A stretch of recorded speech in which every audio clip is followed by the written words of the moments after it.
திமுக MP Kanimozhi செய்தியாளர் சந்தித்து வருகிறார். நேரலையில் பார்க்கலாம். நடவடிக்கை எடுத்த பிறகு பொள்ளாச்சியில நடந்தது போல நடவடிக்கையே எடுக்காம குற்றவாளிகளை பாதுகாக்கக்கூடிய ஒரு நிலை இல்லை. குற்றவாளி யாராக இருந்தாலும் கைது செய்ய வேண்டும் என்று முதலமைச்சர் தெரிவித்த பிறகு கைது செய்து நடவடிக்கை எடுத்த பிறகு நான் என்ன போராட்டம் பண்ண முடியும்? நீதிமன்றம் நியாயமாக தீர்ப்பு வழங்க வேண்டும், அந்த வழக்கு சரியாக நடத்தப்பட வேண்டும் என்பதுதான் கண்காணிக்க வேண்டும். எதிர்கட்சிகள் இப்ப கூட்டணியில் இருக்கக்கூடிய கட்சிகளும் கூட யார் அந்த சார் அப்படிங்கறது சந்தேகம் இருக்கு. அந்த பெண்ணுடைய பார்வையில இருந்து அந்த வெளிப்படையா சொல்லணும் அப்படிங்கறது இல்ல. அந்த பெண் வந்து எப்படிங்க, அவங்களுக்கு எப்படி தெரியும்? அது வந்து விசாரணை நடந்து கொண்டிருக்கிறது.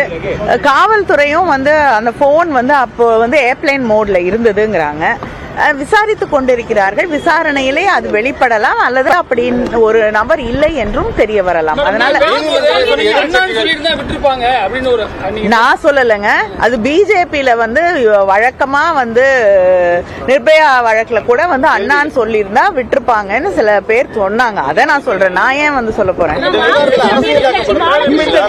நீதிமன்றமே இது வந்து அரசியலாக்கப்படுகிறது அப்படின்னு சொல்லிட்டு சொல்லி காட்டியிருக்காங்க. இது வந்து அரசியலாக்கப்படுதுன்னு நினைக்கிறேன்.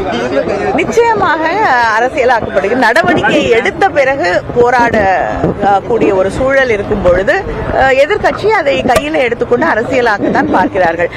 வந்து எஃப்ஐஆர் லீக் கூட வந்து கொஞ்ச நாள் வரைக்கும் பிஜேபி பேசிட்டு இருந்தது. அதுக்கப்புறம் இல்ல. ஆனா அந்த தலைவர்களே அது அவங்களோட ட்விட்டர் பக்கத்திலையும் வெளியிட்டார்கள். அது மிக தவறான ஒன்று. ஆனா அதற்கு காரணம் தமிழ்நாடு அரசு இல்லை. அந்த நேஷனல் இன்வெஸ்டிகேஷன் பியூரோக்கு கீழே வரக்கூடிய என்ஐசிலேயே வந்து அங்க இருக்கக்கூடிய டெக்னிக்கல் ஃபால்ட்.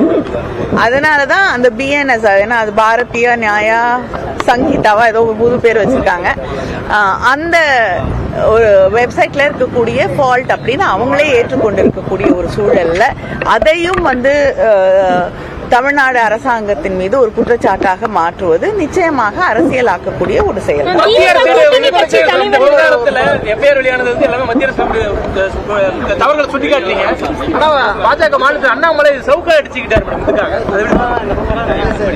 என்னங்க சொல்ல முடியும் அதுக்கு?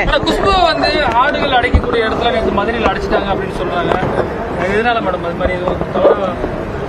எனக்கு ஆடுகள் அடைக்கக்கூடிய இடத்துல ஆடுகளை விட்டுட்டு ஏன் மனுஷங்களை அடைக்க போறாங்க? கைது செய்த போது தற்காலிக தடுப்பு கைதில் வைக்கும்போது அவங்களை ஆட்டு மந்தை கூட்டத்தில் வைத்ததான் குற்றச்சாட்டு சொல்றாங்க பாஜக. ஆட்டு மந்தை கூட்டத்துல வச்சிருக்காங்களா? அது அவங்களோட சாய்ஸ். நம்ம என்ன பண்ண முடியும்? அங்க போய் அவங்க சேர்ந்திருக்காங்க.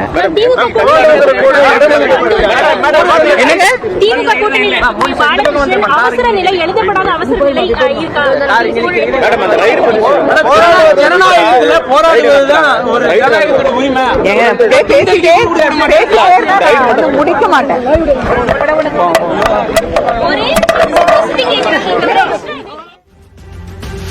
அண்ணா பல்கலைக்கழக மாணவி விவகாரம் திட்டமிட்டு அரசியலாக்கப்பட்டு வருவதாக திமுக எம்பி கனிமொழி குற்றம் சாட்டியிருக்கிறார். அரசு உரிய நடவடிக்கை எடுக்கப்பட்டு சம்பந்தப்பட்டவர்கள் கைது செய்யப்பட்டு உரிய விசாரணை நடைபெற்று வருவதாகவும் அவர் விளக்கம் அளித்திருக்கிறார்.